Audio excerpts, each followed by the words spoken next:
সেদিন সব মানুষ শুনবে, এবং সবচেয়ে ভয়ানক কথা হলো, মনে রাখবেন, প্রত্যেক মানুষকে তার পরিচিত জনদের সাথেই উঠানো হবে। আমারে আপনারে সিন জাফানের মানুষের সাথে উঠাবে না। এই এখন যেমন চোখ চেনা চেনা, এ তখনও চোখ চেনা চেনা, এলোমেলো উঠাবে না।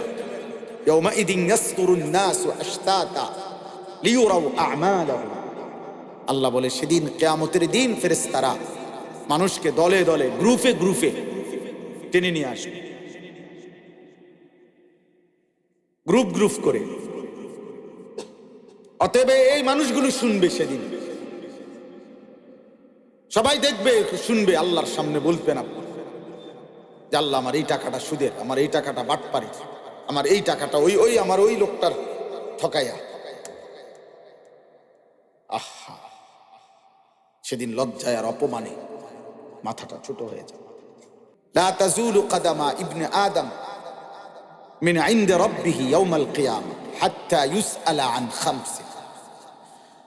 আল্লাহর নবী সাল্লাল্লাহু আলাইহি সাল্লাম বলেন, কোন মানব সন্তান কিয়ামতের দিন আল্লাহর সামনের থেকে 5টি প্রশ্নের উত্তর না দিয়ে এক কদম আগে বাড়তে পারে, হিসাব দিতে হবে।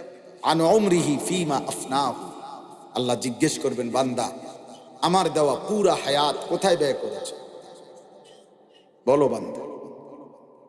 ওয়া আন শাবাবিহি ফিমা আবলাহু, আমার দেওয়া যৌবন কোথায় নিঃশেষ করেছে, আবার বল। একবার পুরা হায়াতের হিসাব দিতে হবে, আবার পুনরায় বলবেন যে আবার যৌবনের হিসাব দাও।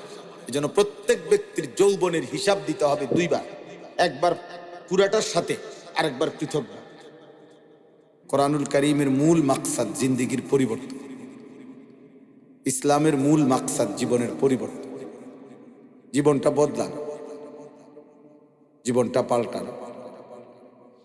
যদি জীবনের কোনো পরিবর্তন না হয়, তাহলে কোনো বক্তা ভালো বলল, সুর দিল, টান দিল, চিৎকার দিল, হুঙ্কার দিল, এতে কিচ্ছু আসে যায় না। শ্রোতা বেশি হইল কম হইল, এতে কিচ্ছু আসে যায় না। মূল বিষয় হলো পরিবর্তন, মূল মাকসাদ। লাআল্লাকুম তাযাক্কারুন। আল্লাহ তাআলা বলেন, আমি কোরআনের আয়াতগুলো কেন নাজিল করলাম? লাআল্লাকুম তাযাক্কারুন, যেন তোমরা উপদেশ গ্রহণ করতে পারো। আল্লাহ বলেন, আমি নিজে তোমাদের সামনে ওয়াজ করলাম, ইয়াইজুকুম, আমি আল্লাহই তোমাদের কাছে ওয়াজ করছি। কেন? লাআল্লাকুম তাযাক্কারুন, যেন তোমরা উপদেশ গ্রহণ করতে পারো। আল্লাহ বলেন, বিভিন্ন জাতির ঘটনা আমি আল্লাহ তাআলা কোরআনে কেন উল্লেখ করলাম? কেন?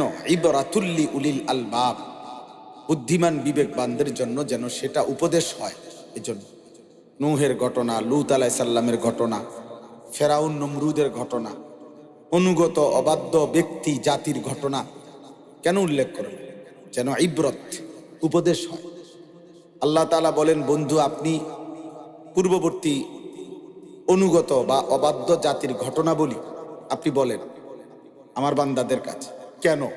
লাআল্লাহুম ইয়াতাফাক্কারুন, যেন তারা ফিকির করে, ভাবে যে অনুগতের পরিণতি কি হলো, অবাধ্যের পরিণতি কি হলো, আমার জন্য উচিত কি, যেন ভাবে। আল্লাহ তাআলা বলেন, ফা'তাবিরু ইয়া উলিল আবসার, হে চোখওয়ালারা তোমরা ভাবো। ফা'তাবিরু ইয়া উলিল আলবাব, হে বুদ্ধি বিবেক সম্পন্নরা তোমরা ভাবো। ভাবো কি করছো, কিছু বুঝছো কিনা, পেছনের এই জাতির ইতিহাস আমার কোরআনের কথার থেকে কিছু অনুধাবন করছো কিনা। কোরআনুল কারীমে আছে আল্লাহ তাআলা মূসা আলাইহিস সালামকে বলছেন, তুমি ফেরাউনের কাছে কালেমার দাওয়াত না নিয়ে যাও, আমার কথা গিয়ে বলো, ইমানের দাওয়াত দাও। কেন? ফেরাউনের মতো নিকৃষ্ট কাফের, তার জায়গাতেও আল্লাহ তাআলার ইচ্ছা। আল্লাহ বলতেছেন, লাআল্লাহু ইয়াতাযাক্কারু আও ইয়াখশা, হতে পারে সে উপদেশ গ্রহণ করবে অথবা আমি আল্লাহকে ভয় করব। তাহলে ফেরাউনের কাছেও আল্লাহর কামনা, আল্লাহর কথা পৌঁছানোর উদ্দেশ্য উপদেশ গ্রহণ অথবা ভয় করা আল্লাহকে। সেখানে আমাদের কাছে কি ইচ্ছা? এটাই। উপদেশ যদি হৃদয় না নড়ে, বিবেক যদি না নড়ে, ন্যূনতম কোনো অনুভূতি যদি না জাগে, বিবেকের মধ্যে যদি একটু নড়াচড়া না হয়, অন্তরে যদি একটু কোনো কথা উঠানামা না হয়, তাহলে কোনো ফায়দা নেই। আয়োজনেরও কোনো লাভ নাই, বলারও কোনো লাভ নাই, শুনবারও কোনো লাভ। হৃদয় নড়তে হবে, অনুভূতি জাগ্রত হইতে হবে, বিবেক জাগ্রত হইতে হবে। যে যেখানে আছি সেখানে দাঁড়িয়ে চিন্তা করতে হবে, আমি এই মুহূর্তে আমার জিন্দিগির যেখানে আছি এখান থেকে আখেরাত আমি আগামীকাল আল্লাহর সামনে দাঁড়াইলে মুক্তি পাবো তো? আমার আল্লাহ মাফ করবে তো? আমি আমার হিসাব দিতে পারবো তো? এই এই এই অনুভূতি আসা, এটাই সমস্ত ওয়াজ মাহফিল, এটার মাকসাদ, এটার মাকসাদ। আল্লাহ তাআলা বলে, বান্দা আমি কিন্তু স্পষ্ট বলছি, বান্দা আমি হিসাব নেব, আমি হিসাব নেব। আজ আমি সব দিলাম, আগামীকাল আমি সব হিসাব নেব, হিসাব নেব আমি। ওয়াকিফুহুম ইন্নাহুম মাসউলুন।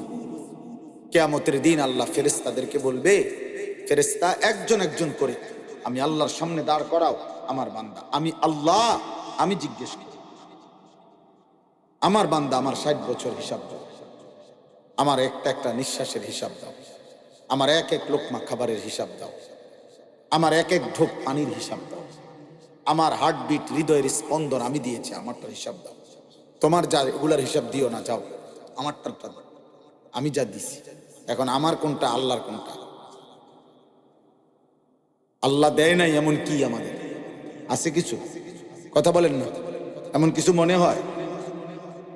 জীবনের যত আয়োজন, চারিদিকের যত আয়োজন, আমার মাঝে যত আয়োজন, আমার দ্বারা যা হয়, সৃষ্টির দ্বারা যা হয়, সব করায় কে? তো কি পরিমাণ হিসাব দিতে হবে? লা তাজুলু কদামা ইবনে আদম মিন ইনদি রাব্বিহি ইয়াউমাল কিয়ামা হাত্তা ইউসআলা আন খামস। আল্লাহর নবী সাল্লাল্লাহু আলাইহি সাল্লাম বলেন, কোন মানব সন্তান কিয়ামতের দিন আল্লাহর সামনে থেকে 5টি প্রশ্নের উত্তর না দিয়ে এক কদম আগে বাড়তে পারে, হিসাব দিতে হবে। আন উমরিহি ফীমা আফনাহু। আল্লাহ জিজ্ঞেস করবেন, বান্দা আমার দেওয়া পুরা হায়াত কোথায় ব্যয় করেছে? বলো বান্দা। ওয়া আন শাবাবিহি ফীমা আবলাহু। আমার দেওয়া যৌবন কোথায় নিঃশেষ করেছে? আবার বল। একবার পুরা হায়াতের হিসাব দিতে হবে, আবার পুনরায় বলবেন যে আবার যৌবনের হিসাব দাও। এই জন্য প্রত্যেক ব্যক্তির যৌবনের হিসাব দিতে হবে দুইবার, একবার পুরাটার সাথে, আরেকবার পৃথক। একবার মনে করেন 60 বছরের হিসাব দেওয়ার সময়ও যৌবনকাল বলতে হবে, আবার আল্লাহ বলবেন ঠিক আছে এবার পৃথক। কমপক্ষে 15 থেকে 40 মানুষের পূর্ণ যৌবন মূল হইল এই 25 বছর, এই 25 বছরের হিসাব আলাদা দাও। আবার বলো, আবার বলো। হায়াতের হিসাব দুইবার দিতে হবে, একবার পুরা হায়াত, আরেকবার যৌবন। ও আন মালিহি। আল্লাহ তৃতীয় প্রশ্ন করবেন, তোমার প্রতিটা সম্পত্তির ব্যাপারে আমি আল্লাহর কাছে হিসাব দাও। দুইটা হিসাব দিবা, তুমি দুটোটা বলবা। মিন আইনা ইকতাসাবা ওয়া ফীমা আনফাকা। প্রতিটা টাকা, প্রতিটা উপার্জনের ব্যাপারে তুমি বলো উপার্জন করেছো কিভাবে, ব্যয় করেছো কোথায়। হালাল হারাম তুমি বলো, তুমি পরিষ্কার। এখন কও যে আমি এটা সুদে নিছি, এটা আমি কিস্তিতে নিছি, এটা আমি ঘাম ঝরাইয়া নিছি, এটা আমি হালাল ভাবে নিছি। তুমি বলো,